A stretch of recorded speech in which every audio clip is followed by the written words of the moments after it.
Sam's Garage, presented by Hemsaw.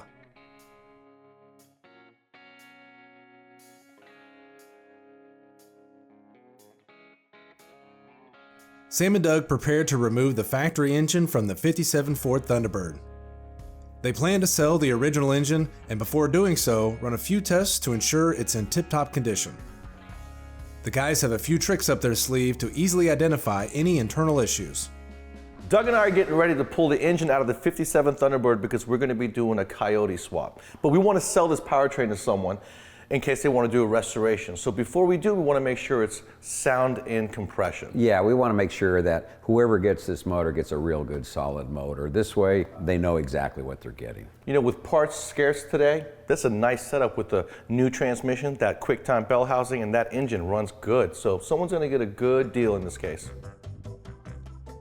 Doug and I took the spark plugs out of this engine and we placed them right on top of the air cleaner in the order that we took them out of the cylinders. And basically, this is a perfect time to read the spark plug and see if it's really white, you know it's running lean, running hot. If it's really black, you know it's running rich. Ours actually looks pretty good on that one. I know you got a couple dark ones over there. This is from the number 4 cylinder onto it. So if you take a look, you can see the real color differences. And a lot of that happens is when you first start a car up, as the fuel sits in the intake manifold onto it, you don't get real even distribution when it's in idle until everything warms up and the gas begins to atomize. So this is not real uncommon. What we're looking for is something being extremely dark, or if it's covered with an oil film, then we know we have an issue that we've got to really dive in deeper. And really the best way to read a spark plug, especially in a high performance application, is to go out there and full throttle the car, run it up to RPM, shut off the engine, coast to the side, absolutely, pull a spark plug and read it. In real life, you know, you can't do that unless you get to an enclosed racetrack or something.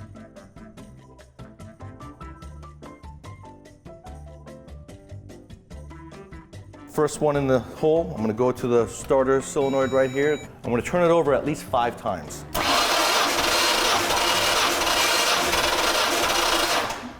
And I can see the needle's not going to go up any further. That was 5 good rotations, and I'm at 105, 110 PSI.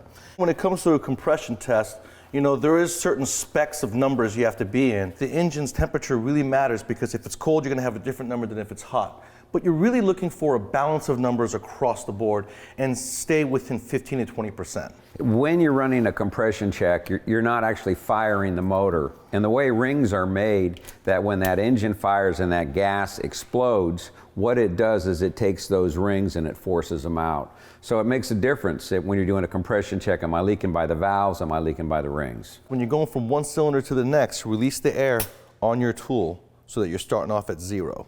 And then you're going to see the needle bounce up and it's going to stop right around the 5th and 6th stroke. That's when you want to record that number. Yep. And then if you do have a low compression, that's when you take out the leak tester and really find out where it's going. And you can also shoot a little oil in it. If it's your rings, it'll seal the rings, but if it's your valves, it won't.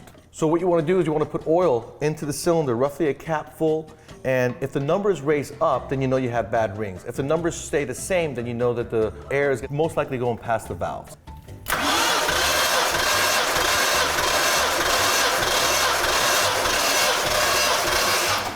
It tells you right there. Yep, so that right now we've pulled up 115, so we know the oil made a difference, so we know the rings are just at the beginning phases of starting to deteriorate. But it's still not bad at all. Once again, as that engine fires, that explosion expands the ring. So that's really not bad, but we know where we're at. But the valves are great, and that's what we're concerned about. That's pretty good for a motor that old. Oh, it looks great. pretty original. Yeah.